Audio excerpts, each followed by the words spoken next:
Sir Christopher Tan. Sir, good morning. Maayong butag, Mike. Okay, nakatawag naman ako kay Gob ganina.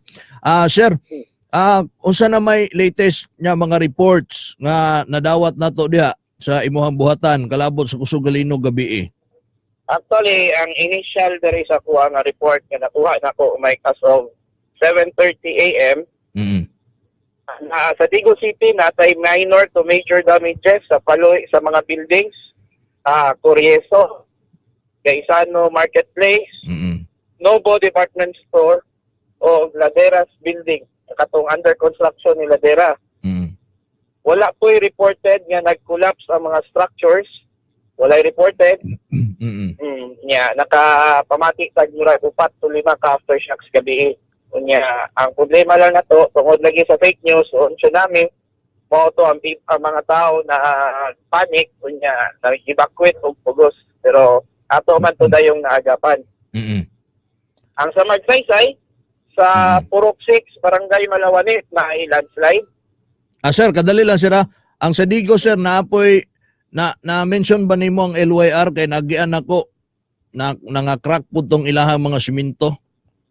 Wala pa man na report sa kuha sa CDR sa Digos, pero basi karon ongoing man gud ang mga rapid disaster assessment team nga nag-conduct sa mga unsay mga damages gabi.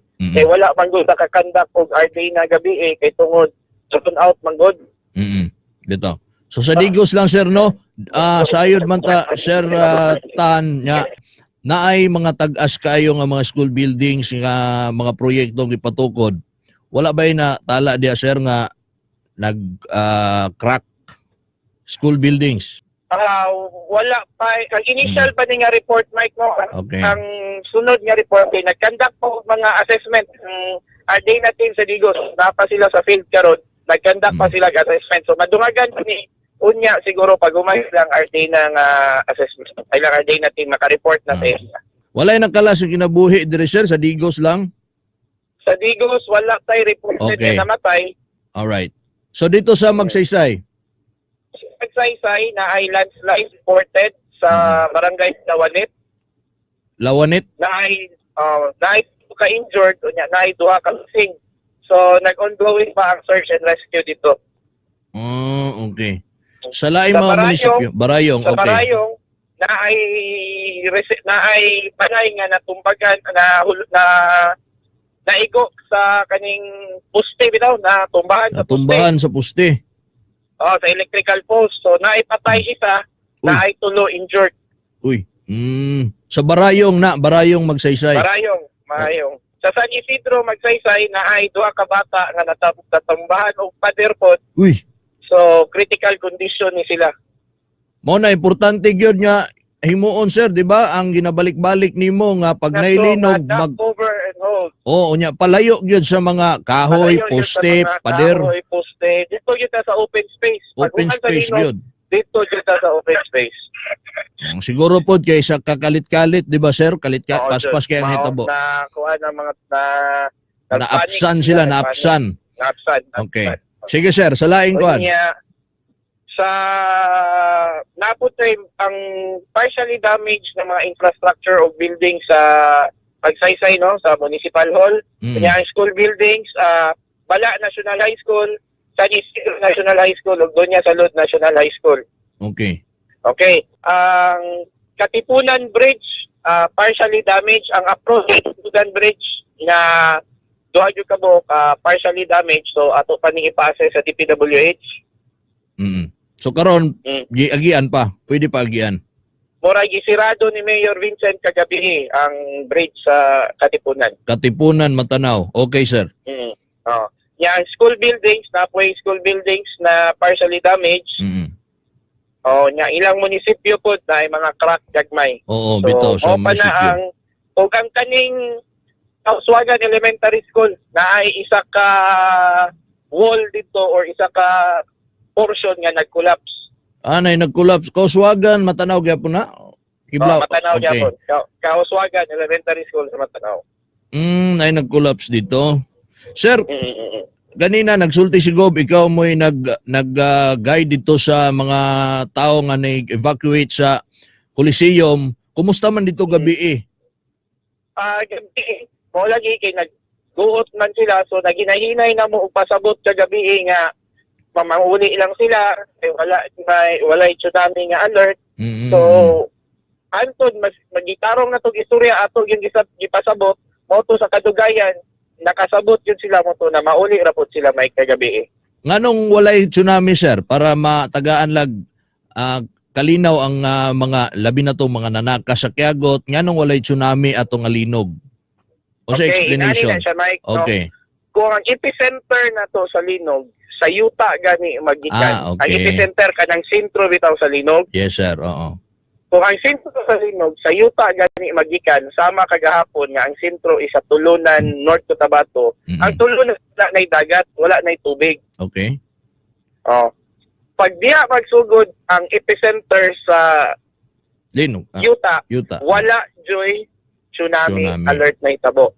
Pero kung dito sa Pero kung ang ato ang Linog, ang epicenter, ang pasabot na kung asa nagikan asa nagikan, okay. sa coastal area gani or kanang naa sa tunga-tunga sa dagat, Oo. naa jud na tsunami alert nga may nga i-advise kay tungod naa sa ang epicenter kaning sa coastal dool sa dagat, ang seabed na to kaning yuta bitaw sa ilalim sa dagat nilihok.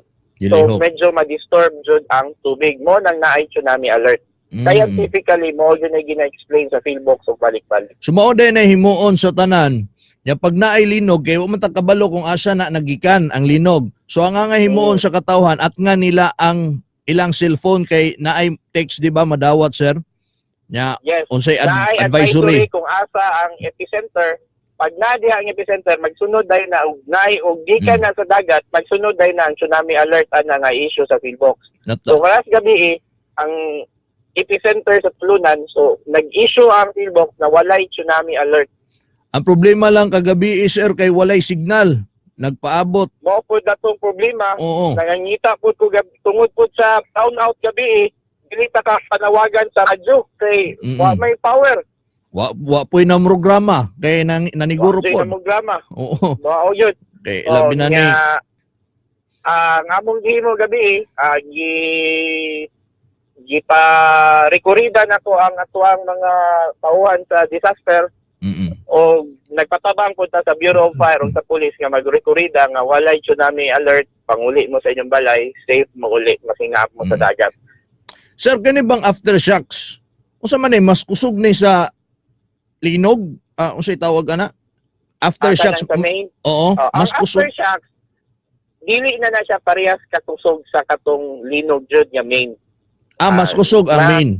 Mas likusog jud tong main. Ang aftershocks kuha na siya mas less mas minus na ang iyang pressure ana, ang iyang impact ana.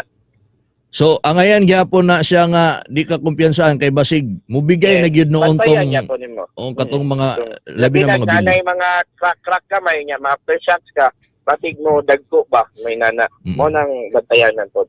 Sir, daghan mga nangutana lagi anang bag-o na tong building diri sa Digos nga petintaasa ka na Big 8. Kumusta daw na? Actually kanang Big 8 wala ko kabalo sa ilahang construction design ana Mike no.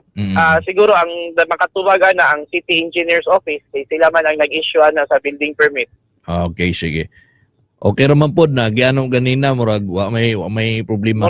Murag earthquake prone man siguro na kay mga bagong buildings karon nga high rise murag na naman ay earthquake.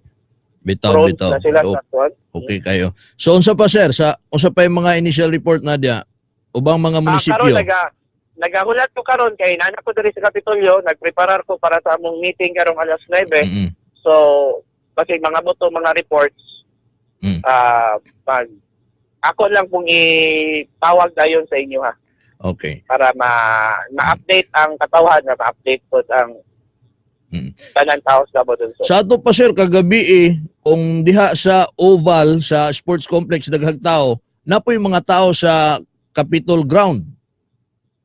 Actually ang mga tao gabi wala sa Coliseum, kaya akong gipakordon ang Coliseum, akong gipasaraduhan, wala na po pasudlig tao. Ang katong nasa daghang sulod tao na may kasi- event, Very sa Tabliso, o sa katong open ground na to sa Kapitolyo. na may event sa Coliseum ato sir, gabi eh. Yes, o motong akong giadto sa Coliseum gabi kay akong gipahinay-hinay o papauli ang mga bata. Kay murag cheering competition to sa Hispanas, Oh, no. kahit mga bata. Nakuhaan pag video to pagkalinuga. Okay. Motong gipahinay-hinay na ako sila o papauli ang mga bata. Ang atong Kapitolyo sir, kumusta? Ang so far nadiri okay man ang Kapitolyo, managbaga man kay ni pagkahimuhan itong Kapitolyo. Oo, maugyod okay. Wala man naon sa atong Kapitolyo. Alright, lastly Sir Tan, ang mensahe nimo sa mga taga Davao del Sur, especially katong mga wa panawala ang kulba karong mga panahon na usay angay lang himuon, sir. Siguro maminaw sila sa mga advisory na to sa radyo, no? O kanang mga person in charge mo lang yun ilahang tuuhan nga asa kung kinsa ang ilang tuuhan para sa mga dili sila mabiktima ng mga fake news. Kunya, palihog lang kog like sa atong Facebook page, ang PDRRMC Davao del Sur. Naaman tayo Facebook page, tanang advisory everyday, even weather forecast, naa naman na gina-post diya sa ato ang Facebook page. PDRRMC Davao del Sur sir, no? Davao del Sur. Kana kay legit gyud, dili sila magpaminaw anang mga fake news kay mo nay makapa kuha na to kung sa atong himuon magkapakulba og samot. Okay. Sir Okay. Christopher Tan, salamat kay sir and good morning. Ay, good morning. Salamat po kay Mike. Salamat. Okay. Sir Tan sa Provincial Disaster Risk Reduction Management Officer. Salamat kay sir.